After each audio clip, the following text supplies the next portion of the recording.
Lição objetiva. Kami Miyako. Raymond já tinha visto dias melhores, mas seu corpo envelhecido e sua mente cansada não significavam tolice. Então, depois da melhor noite de descanso que conseguiu, a única que teve desde que começou a matar, ele saiu da cama decidido a enfrentar seu juiz mais uma vez. Noah foi a primeira pessoa que ele viu, normalmente era. Ele sentiu muita falta da máscara neutra dela. O ódio não era mais difícil de suportar, mas ele não conseguiu pedir que ela mudasse de expressão.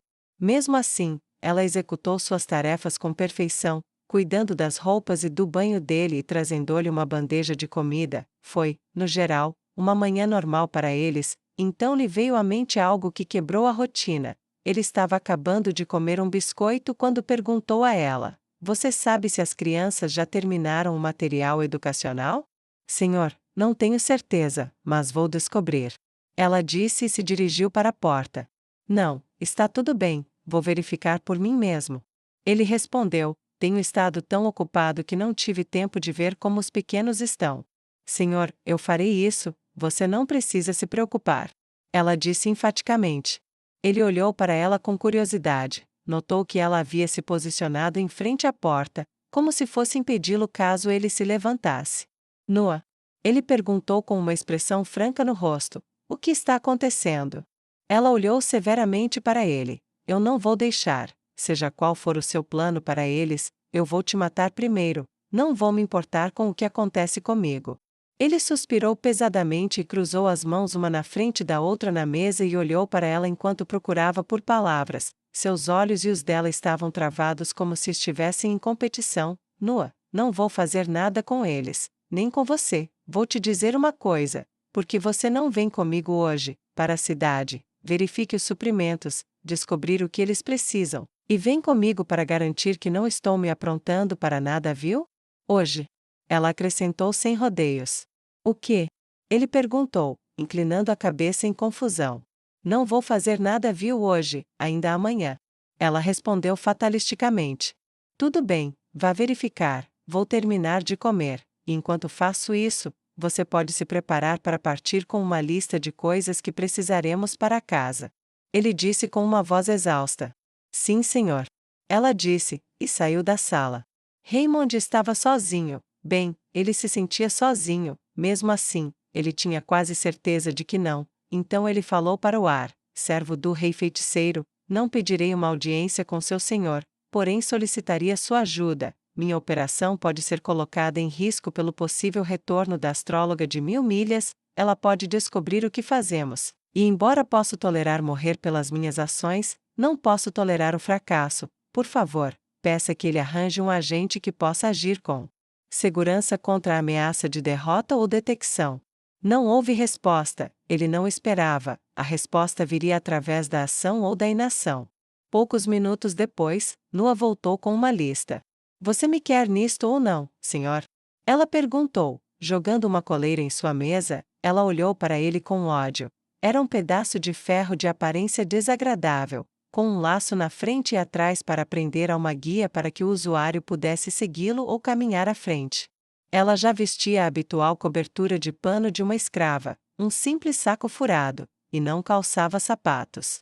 Ele suspirou. Alguns usaram as coleiras, outros não. Aqueles com razões práticas tendiam a não fazê-lo, já que o círculo era feito de modo que apertava o pescoço e transformava respirar, comer e beber em ações desconfortáveis.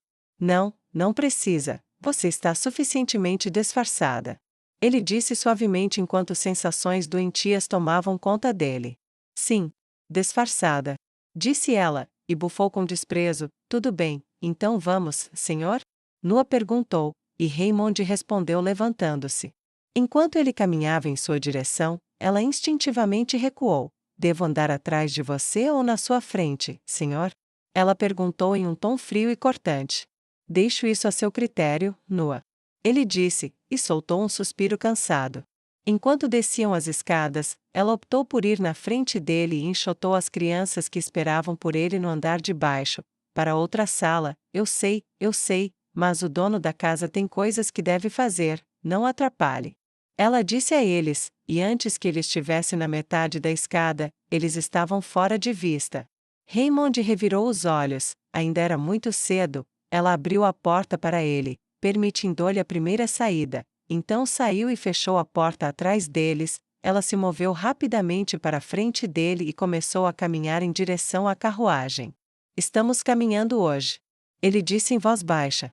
Oh, quer me fazer carregar tudo, entendo. Ela disse resignada. Não, o que adquirirmos será entregue, uma das vantagens de ser um dos governantes do seu inferno particular. Ele disse com uma voz que era em parte sarcástica e triste. Eu vejo. Ela disse com uma voz neutra, Senhor, você costuma andar pelas ruas? Não. Raymond respondeu, este é um hábito desenvolvido recentemente desde a partida de ZX Etsumei. Nua estava olhando em volta, tão cedo, com o sol ainda aparecendo no horizonte e ainda mostrando o falso amanhecer. Eles estavam completamente sozinhos nas ruas da capital. Posso perguntar uma coisa, senhor? Ela perguntou a ele com uma voz hesitante. Eu suponho que sim. Ele disse com hesitação. Como ela era? Nua perguntou. Zeshi? Por que você pergunta isso? Ele respondeu curioso. Nua encolheu os ombros. Você disse que ela abriu seus olhos, obviamente não acredito nisso, mas do jeito que você fala dela, ela significava algo para você, então estou apenas curiosa, como sobrevivemos, nas primeiras vezes, falhei em fazê-lo e fui punida severamente por essas falhas.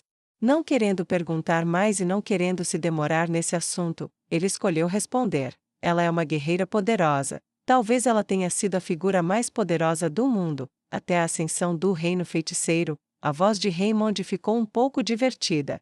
Ela é uma maníaca por batalhas, adora lutar, mas só quer lutar contra os fortes. Isso é tudo que ela realmente desejou, além de matar seu pai. Verdade seja dita, embora ela seja muitos anos mais velha que eu, muitas vezes a via como uma espécie de filha. Nua se virou para ele de sua posição na frente. Ela olhou para ele com descrença. Você não pode estar falando sério? Ela perguntou surpresa. Ele deu um pequeno sorriso em resposta. Eu não via o elfo nela, eu a considerava parte da humanidade. E ela se considerava da mesma forma, odiava o lado elfo dela mesma. Então ela virou-se contra nós. O som de sua voz não sugeria nenhum tipo de raiva pela traição de Zeshi, e Nua ficou mais curiosa. Por quê? Ela perguntou, sem saber em que acreditar na história de Raymond. Essa é uma história e tanto, e francamente, faz os humanos parecerem tolos, pelo menos os que estão aqui. Ele respondeu. Então eu definitivamente quero ouvir. Ela disse enfaticamente.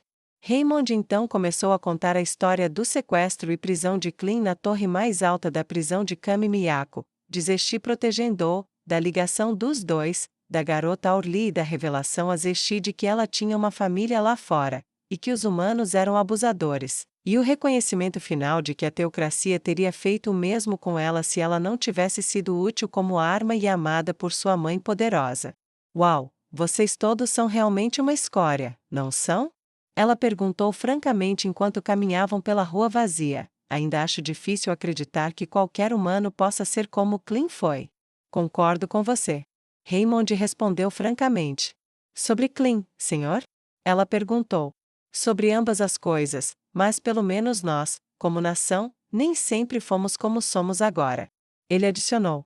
Eles caminharam em silêncio até chegarem à primeira barraca aberta. Nua sabia seu papel nesse aspecto. Ela se aproximou do vendedor humano com uma lista. Seus pés estavam frios na pedra. A roupa de escravo, se pudesse ser chamada assim, fez pouco por sua dignidade, mas ela aguentou. Uma atividade oficial sob vigilância era mais fácil do que uma excursão noturna na cidade dos pesadelos. Ela transmitiu a lista de alimentos e selecionou vários deles nas cestas expostas, e recebeu um recibo para pagamento na entrega na residência de Raymond. Quando eles seguiam em frente, o ato se repetia. Nua abordava um vendedor e conduzia os negócios enquanto seu mestre esperava ocioso. Quando eles chegaram a um café próximo situado no meio de uma série de lojas, ele a deixou para cuidar dos negócios enquanto ele próprio se sentava numa mesa pública para saborear um chá e um bolo de mel. Aos olhos de Nua, isso era nada menos do que o esperado, e ela se dedicou diligentemente à tarefa. Com ódio pelos humanos ou não, o último ódio estava morto, e monstro ou não, Raymond tinha feito isso, e ela estava grata por isso.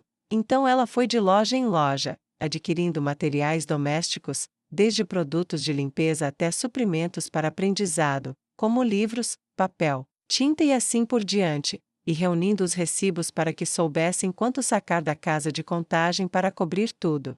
Quando terminou, foi ao café e encontrou a mesa de seu mestre, então se ajoelhou ao lado dele, abaixou a cabeça e estendeu os documentos, seu rosto novamente exibia a máscara neutra de uma pessoa quebrada. Raymond sentiu uma onda de autoaversão tomar conta dele enquanto participava do que ele via como uma atuação, sabendo muito bem que para ela não era. Com o desconforto crescente e o número de pessoas nas ruas aumentando, sua aversão pela capital tornou-se como Billy. Acho que já fizemos o suficiente por enquanto. Ele disse superficialmente, vamos voltar. Ele disse, e foi embora, deixando um punhado de moedas sobre a mesa enquanto guardava os recibos no bolso do casaco. Já estavam na metade do caminho quando Raymond viu o que esperava não ver, o que havia deixado expressamente para evitar: a disciplina pública, um escravo elfo, um jovem que, provavelmente tinha 3 vezes a idade de Raymond, estava sendo arrastado para fora de uma loja pelos cabelos. O jovem se debateu impotente enquanto era arrastado para trás de um humano de uma posição desconfortável curvada para a frente, e em seguida, arremessado com força de cara contra uma parede. Raymond parou de andar enquanto as pessoas se reuniam para assistir. Nua, não tendo outra escolha no assunto, parou também, mas olhou com ódio para Raymond como se ele fosse pessoalmente responsável pelo que estava acontecendo com o jovem. Por favor. Eu não queria. Foi um acidente. Eu não a vi. Eu não estava tentando bater nela, eu juro. O jovem gritou em desespero quando a dona da loja, uma espécie de mulher pequena, usando óculos grosseiros e uma carranca aparentemente permanente, desenrolou um chicote do seu lado. Nem se mexa. Ela gritou para ele: se você cair, receberá o dobro. O escravo tremia como uma folha. Nua, no entanto, não estava observando a interação entre o aparente proprietário e o escravo. Ela estava observando Raymond, e mais importante, observava a maneira como Raymond ficava tenso. Foi justamente porque ela o observava que ela viu a mão dele sair do casaco enquanto a mulher experimentava o chicote algumas vezes. Ela não tinha certeza do que ele estava fazendo no começo, mas então ela o ouviu sussurrar, controle de fluxo, e ela observou a mão que ele segurava levemente para fora e com a palma voltada para baixo, virar na borda e então apertar, para formar um punho. Ela se perguntou por um momento por que o corpo dele estava tão tenso e imóvel, até que o chicote que a mulher estava usando enlouqueceu, voltou e atingiu Raymond com força no rosto, no canto superior direito da testa, chicoteando seu olho. Acima de seu rosto, nariz e passou pela parte inferior esquerda de sua mandíbula. Depois de abrir seus lábios, ele caiu de joelhos e apertou o rosto num terrível grito de dor. A multidão engasgou de horror quando o sangue de um de seus semelhantes manchou a pedra, e a mulher olhou para trás em uma mistura de horror e confusão. Ela largou o chicote e olhou ao redor, querendo dizer alguma coisa, mas não tendo ideia do que diabos ela poderia ter dito que não tornaria a situação muito, muito pior. Nua levantou as mãos e colocou-as sobre a boca. Seus olhos estavam fixos no que ela estava vendo com tanta firmeza que ela não conseguia desviar o olhar. O sangue jorrou do ferimento na cabeça que Raymond havia sofrido, e líder religioso ou não, ele evidentemente sabia cada palavrão do livro. Então ele falou alguns deles e inventou alguns novos, e eles escorreram de seus lábios como o sangue de sua cabeça. Um grupo de guardas que passava, ao ouvir o barulho e a comoção, correu para intervir, e os transeuntes explicaram que a dona de um escravo havia perdido o controle do chicote e ferido aquele velho. Um guarda aproximou-se e ajoelhou-se diante do cardeal Raymond. Deixe-me ver, tire as mãos, velho, deixe-me ver o ferimento, por favor. Ele disse com urgência enquanto vários guardas baixavam alabardas ao redor da mulher agora muito infeliz. Foi um acidente. Ela tentou afirmar, eu não queria bater nele. Juro. Juro pelos 6 deuses. Ela insistiu repetidas vezes. Com uma careta, o capitão da guarda examinou o ferimento, e depois de retirar um kit de curativos de sua bolsa lateral, envolveu o ferimento de Raymond, cobrindo a cabeça e o rosto com um longo tecido de algodão. Você viverá, senhor. Ele disse alto o suficiente para a multidão ouvir e trazendo um suspiro de alívio para a dona da loja. Podemos levá-lo a algum lugar para a cura. Você pode pagar por isso? O capitão da guarda perguntou solícito. Sim, eu apreciaria um passeio de carruagem. Raymond disse com um grunhido de dor, e os olhos da população se arregalaram de choque e o rosto da mulher ficou pálido quando ele deu a localização de sua residência. Ah, quem é você, velho? O guarda perguntou com certa descrença. Meu nome é Raymond. Ele respondeu. O guarda engoliu em seco, tipo, cardeal da terra Raymond Zarg Laurensan? Ele perguntou hesitantemente. As pontas da alabarda ficaram muito mais próximas da mulher que cercavam e seu rosto ficou muito mais pálido. Esse é o meu título, sim. Raymond respondeu. Aquela mulher aparentemente não consegue controlar nem seus escravos nem seu chicote. Raymond engasgou de dor e manteve as mãos no rosto. Ela será levada sob custódia, não tenha medo disso, cardeal. O capitão disse enfaticamente enquanto se levantava. Ele apontou para um de seus soldados. Vocês vão encontrar uma carruagem e tragam-na aqui para o cardeal.